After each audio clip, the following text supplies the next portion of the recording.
The speed of sound as it passes from solid to gaseous medium என்ன ஆகும் கேக்குறாங்க. அதாவது இப்ப திடப்பொருள்ல இருந்து வாயு ஊடகத்திற்கு ஒலி வந்து போகும்போது அதோட ஸ்பீடு வந்து என்ன ஆகும், இன்க்ரீஸ் ஆகுமா, ஃபிளக்சுவேட் ஆகுமா, இல்ல சேஞ்ச் ஆகாதா, இல்ல டிக்ரீஸ் ஆகும் கேக்குறாங்க. இப்ப இந்த கொஸ்டின் நம்ம ஆன்சர் பண்ணணும்.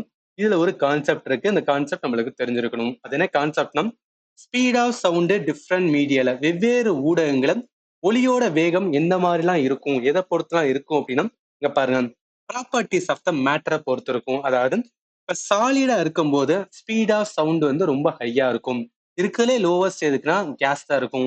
அப்ப லிக்விடுக்கு எப்படி இருக்கும், அப்ப எப்படி சொல்லணும், சாலிடு இருக்கலே அதிகம், அதுக்கப்புறம் என்ன இருக்கணும், லிக்விட்ல வந்து ஸ்பீட் அதிகமா இருக்கும், அதுக்கப்புறம் தான் வந்து கேஸ்ல வரும். இப்ப இதை வச்சு நம்ம என்ன சொல்ல முடியும்னா இந்த கொஸ்டின் ஆன்சர் பண்ண முடியும். ஏன்னா என்ன சொல்றாங்க, சாலியில இருந்து கேஸுக்கு போகும்போது என்ன ஆகும், சாலியில தான் அதோட ஸ்பீடு வந்து ரொம்ப ஹையா இருக்கும், கேஸுக்கு போகும்போது லோவா இருக்கும். அப்ப என்ன ஆகும், சாலிட் டு கேஸ் போகும்போது லோவாகும், அப்ப டிக்ரீஸ் ஆகும். அதனால இந்த கொஸ்டினுக்கு ஆன்சர் வந்து டி தான் வரும்.